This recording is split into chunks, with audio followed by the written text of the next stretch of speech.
It is almost time for WWE Backlash, and barely a soul is excited about this premium live event. Do I blame you? Absolutely not, people. I'm not gonna tell you to get excited about Jey Uso versus Logan Paul. What's crazy though is that WWE built this premium live event in 3 weeks, and Logan Paul versus Jey Uso ain't even official yet. People, I am kinda excited about Backlash for my own reasons. I'm gonna get into it, but having a premium live event so early after WrestleMania wasn't the best decision. Look, people, on paper it does look like the ultimate filler premium live event. It's one of these premium live events where 5 matches ain't enough in my opinion. That's kind of my biggest problem. I don't even mind the matches we're going to get at this premium live event. Honestly, I'm excited. I just feel like it's not enough. It doesn't have that variety for everybody because so many people watch wrestling for so many different reasons. And while I can see some excitement out of this pay-per-view, if you're a match guy, if you care about these 5-star classic matches, I don't think you're getting any of that. But let's talk about all the possibilities of WWE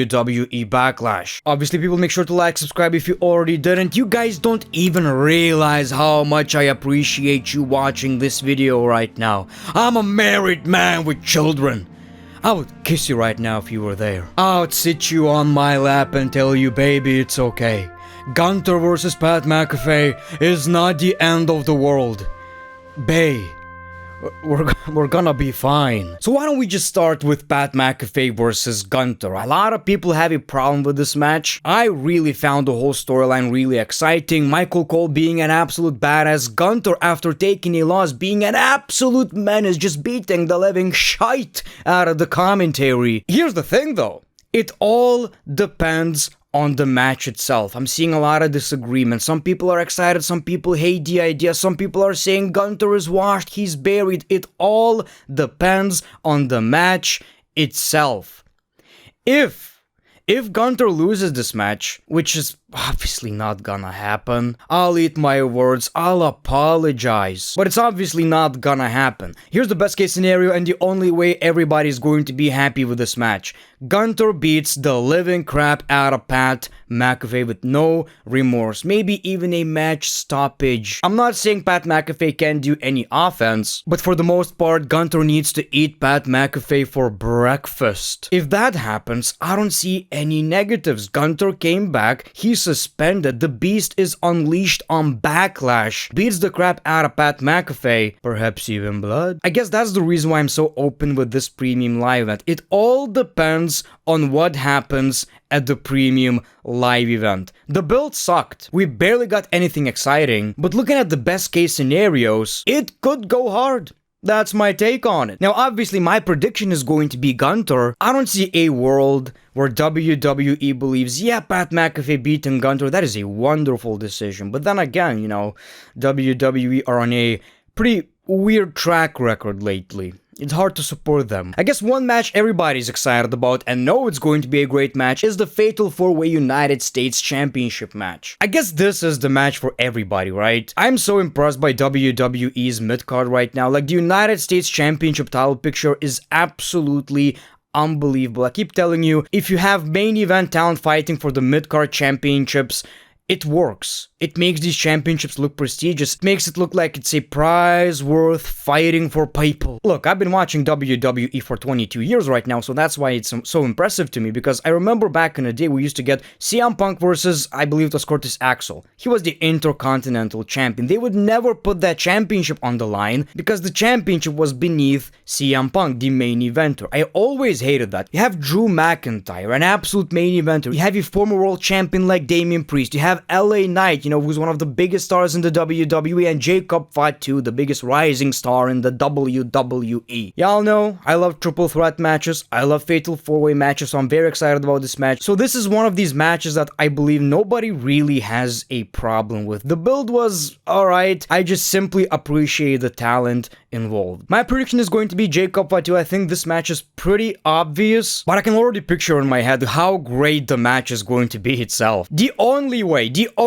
Jacob Fatu is going to lose this match is because of Solo Sikoa, and that is a possibility. Lately, people, not to brag or anything, as your hero, as your messiah, as your favorite content creator, as your daddy. You probably noticed this by now. I'm very good at predictions lately. I say some random ass shit like, oh my god, maybe Paul Heyman joins Seth Rollins, and it happens. So, maybe solo involvement, people. Maybe solo involvement. If that doesn't happen, I'm just joking then. I'm just making jokes. Comedy. But I do think it's a possibility because that's exactly what they're building. And Solo Sikoa made this fatal 4-way match possible in the first place because he had a, big mouth. So my prediction is still Jacob Fatu. Then we're getting Jacob versus Solo Sikoa. So my prediction is still Jacob Fatu, but let's have a second one. If it's not Jacob Fatu, who makes sense right now is the United States champion?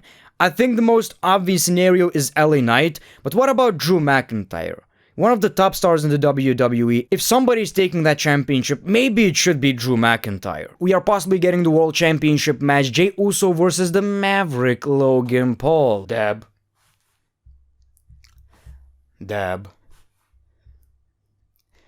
I think I'm getting goosebumps. I'm so embarrassed. I'm secondhand embarrassment, but like for myself. Dab. I'm literally sweating right now. Okay, so very controversial match. Barely a soul is excited about it. And I don't know if it's because it's Logan Paul or it's because it's Jey Uso and it's Logan Paul. You know what I mean? Like, if we would get Logan Paul versus somebody else, I don't think people would complain that much. But people are aware, or maybe that's their... I don't know. I'm not a work rate critic. A lot of people are saying Jey Uso ain't that good. And most of his matches lately are kind of there. I get it. Logan is still learning. He gets to practice a lot, so that's why his matches are always, not always, but a lot of times so impressive. Maybe I'm excited about this match for wrong reasons. Like, especially right now, since everybody hates it, I'm like, okay, let's see how bad it actually is. You know what I mean? The story was absolute ass. Like, don't get me wrong. I accomplished everything there is to accomplish. I'm the GOAT. I won that world championship. Yeet, super kick. Dab versus yeet. It's literally everything I hate. It's literally everything I hate, people. But I'm the type of guy. When it comes to comedy, when it comes to movies, perhaps even wrestling, where I kinda can appreciate things that are so bad, it's actually good. I don't know if that's the case, if that's gonna happen, but since there's so much backlash right now, no pun intended. Literally didn't do that on purpose, by the way. I'm a fucking genius. That's what makes me excited about this match. Now, my prediction is obviously Logan. Who am I kidding? Obviously, Jey Uso is retaining. It's a filler pay-per-view. It's not that big of a deal. My biggest problem is that I don't know how good this championship title reign can get until probably Seth Rollins takes this championship from Jey Uso. Even then, we already saw Seth Rollins as a champion. Not sure how excited I am about that, but, it's something that we will talk about in the future. We still don't know how great this faction and this storyline is going to be. Now, I do hope we're getting something with Seth Rollins, Braun Breaker, Punk, Reigns, whatever it may be at this premium live event. But so far, we have no idea whether that's going to happen or not. I believe it would really improve Backlash because it's one of the most exciting stories right now in the WWE, and we ain't getting any of that on Backlash. We also have the Women's Intercontinental Championship match, Lyra versus Becky Lynch, which is crazy. None of the major women's championships are being defended, but the Midcard Championship is. And you know what? I'm kinda happy. You gotta make these championships look prestigious. That's the thing about this premium live event. Again, they didn't have enough time, because of their own faults obviously, they didn't have enough time to build major storylines. So why don't we use that opportunity and put this championship on the line on the premium live event. This championship instantly gained a lot of prestige because of Becky Lynch. Whether you like her or not, that doesn't matter. She's one of the top superstars in the WWE. I know the match is going to be pretty cool. My prediction is going to be Becky Lynch, actually. I don't even know if I want that. What I'm mostly excited about is, well, obviously Lyra getting a big opportunity against these big stars, but also the return of Bayley versus Becky. I know it's something we saw before, but it's gonna be one of these cases where we as fans respect Bayley so much and we actually root for her. Like, actually, not just in kayfabe, you know what I mean? But yeah, my prediction is Becky Lynch. Finally, people, John Cena versus Randy Orton. The biggest reason why I still care about Backlash, right? I grew up watching Randy versus Cena. Older people than me grew up watching Austin versus Rock. I know it's not a fair comparison. Somebody's already laughing. Stop it. Stop with the goddamn comment. You don't understand. I was a child. I was a child. It meant something to me, people. It meant something to me. A lot of, people like John Cena, I call them basic bitch asses. We are Randy fans. We are Randy Orton is the cool one, people. 2007, man, what a year. Considering it's been 3 weeks, it was an okay build. Randy's promos are amazing. When he gets red, he's serious. How do you get to that point, man? How do you get that red?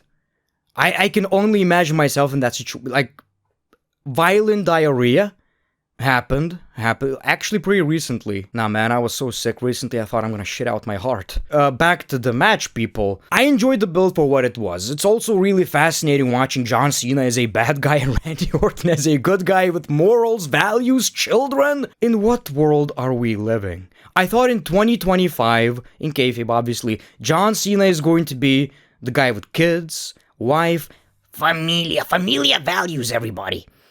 And Orton, actually, I probably shouldn't say. Let's just say living the Godfather gimmick. Now I'm gonna stop you right here. Don't expect a 5-star classic. Their matches were a hit or miss most of the time. If you're a wrestling match work rate connoisseur, you probably won't like this match. I'm watching it for different reasons. Obviously, nostalgia. Sometimes that works, people. Now, how could WWE make it a bit more exciting? I have an idea, and I'm sure everybody will agree. So basically, the match ends with Orton almost winning. Randy Orton almost beats John Cena. He's almost a world champion again, but then Travis Scott comes out, and this time around, Travis hits Randy Orton in the face. John Cena doesn't have to do anything, pins Randy Orton, and he's still the WWE champion. People, I've realized something. I've opened my mind, my heart, my soul to the WWE and said, yes.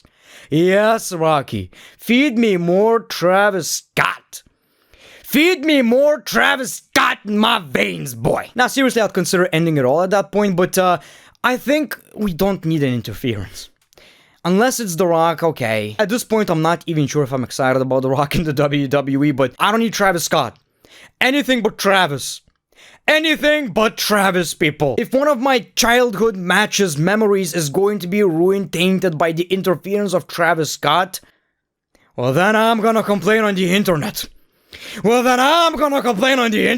So obviously my prediction is John Cena. For this kind of match, people, maybe we just need to do the safe option. John Cena kinda cheats, wins against Randy Orton. It's not gonna be super memorable, but maybe it's going to end the way it should. Randy, Cena, barely any BS, but obviously a heel cheats. Maybe that's all we need, really. And these are my WWE Backlash predictions, people. Let me know yours in the comments below. Appreciate your time, appreciate your love, people. As always, the great one, peace, love, and hugs. It's been a pleasure.